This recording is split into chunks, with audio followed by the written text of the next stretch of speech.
आइए देखते हैं लघुत्तम समापवर्त यानी कि लीस्ट कॉमन मल्टीपल, जिसे एलसीएम भी कहते हैं, क्या होता है और कैसे ज्ञात करते हैं। तो देखिए, लघुत्तम समापवर्त किसे कहते हैं। दो या दो से अधिक संख्याओं का लघुत्तम समापवर्त वह छोटी से छोटी संख्या होती है जो उन संख्याओं से पूरी विभाजित हो जाती है। जैसे कि यहाँ पे उदाहरण के रूप में देखिए, 4, 8 और 12 ये तीन संख्याएं हैं। तो इनका लघुत्तम समापवर्त यदि ज्ञात करेंगे तो 4, 8, 12 का लघुत्तम समापवर्त आएगा 24 यानी 24। तो 24 जो है ये 4 से भी पूरा का पूरा भाग देने पर विभाजित हो जाएगा, 8 से भी भाग देने पर 24 पूरी तरह से विभाजित हो जाएगा और 12 से भी भाग देने पर 24 पूरी तरह से विभाजित हो जाएगा। तो अब आइए देखते हैं कि लघुत्तम समापवर्त ज्ञात कैसे करते हैं। तो लघुत्तम समापवर्त ज्ञात करने के दो तरीके हैं। एक है भाग विधि यानी डिवीजन मेथड और दूसरा है गुणनखंड विधि यानी कि फैक्टर मेथड। तो सबसे पहले भाग विधि द्वारा लघुत्तम समापवर्त ज्ञात करने का तरीका देखते हैं। तो यहाँ पे 4, 8 और 12 तीन संख्याएं हैं, इनका लघुत्तम समापवर्त भाग विधि से निकालते हैं। तो इस तरह से लाइन खींच करके लिख लेते हैं 4, 8 और 12। अब देखते हैं कि सबसे छोटी संख्या कौन सी है जिसके द्वारा इनमें भाग दिया जा सके। तो यहाँ पे जो है 2 है, 2 से भाग देंगे तो इन तीनों में भाग चला जाएगा।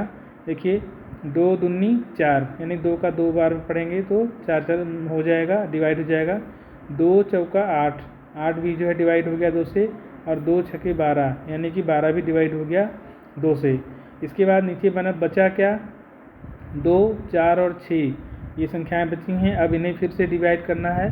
तो देखते हैं क्या फिर से डिवाइड करने 2 से डिवाइड हो जाएगा। तो 2 से डिवाइड हो जाएगा, 2 एकम 2, 2 एकम 2 हो गया, 2 दूनी 4 ये फिर डिवाइड हो गया, और 2 तिहाई 6 तो ये भी 2 से डिवाइड हो गया। अब नीचे संख्या बची है 1, 2 और 3। तो 1, 2, 3 को फिर से डिवाइड करेंगे तो 2 से फिर भाग चला जाएगा क्योंकि यहाँ पे 2 बचा हुआ है। तो ये जो एक संख्या आ जाती है इसको ऐसे ही नीचे लिख लेते हैं, और यहाँ पे 2 है तो 2 एकम 2 तो चला गया भाग, 2 एकम 2, 2 एकम 2 तो यहाँ पे जो है ये 2 डिवाइड हो गया एक बार भाग देने से, और ये 3 2 से डिवाइड नहीं होगा तो इस 3 को ऐसे ही उतार लेते हैं नीचे।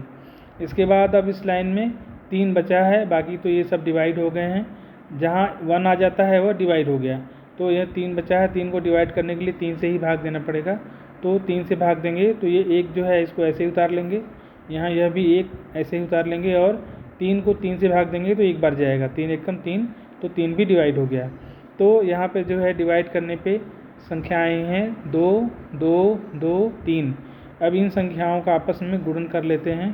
तो इन संख्याओं को गुणा करेंगे तो 2 गुणे 2 गुणे 2 गुणे 3 तो गुणा करते हैं, 2 दूनी 4, 4 तिहाई 2 दूनी 4, 4 दूनी 8, 8 त्रिक 24 तो 24 लघुत्तम समापवर्त आया 4, 8 और 12 का। तो इस तरह से भाग विधि से लघुत्तम समापवर्त आसानी से ज्ञात कर सकते हैं। अब आइए गुणन विधि से देखते हैं कि गुणनखंड विधि से यानी फैक्टर मेथड से कैसे लघुत्तम समापवर्त ज्ञात करते हैं। तो देखिए, फैक्टर विधि से करते हैं यानी गुणनखंड विधि से। तो पहले 4 का गुणनखंड ज्ञात करते हैं। तो 4 का 2 गुणे 2, 2 दूनी 4 तो ये हो गया 4 का गुणनखंड। फिर 8 का गुणनखंड ज्ञात करते हैं तो 2 दूनी 4, 4 दूनी 8 यानी 2 गुणे 2 गुणे 2 ये 8 का गुणनखंड हो गया।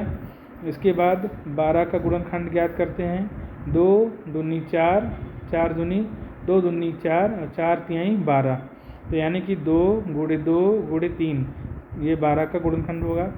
अब इसमें से जो है जो उभयनिष्ठ संख्याएं हैं उनको लिख लेते हैं। तो यहाँ पे उभयनिष्ठ संख्याएं लिखेंगे 2 गुणे 2 यानी जो कॉमन संख्याएं हैं 2 गुणे 2 गुणे 2 फिर गुणे 3, क्योंकि 2 जो है 3 बार आया है, 1, 2, 3 और 3 एक बार है केवल, तो 3 को एक बार यहाँ लिख लेंगे। तो इस तरह से यहाँ पे इनका गुणा करेंगे तो 2 गुणे 2 गुणे 2 गुणे 3 यानी कि 2 दूनी 4, 4 दूनी 8, 8 त्रिक 24 तो यहाँ भी जो है 24 आया लघुत्तम समापवर्त।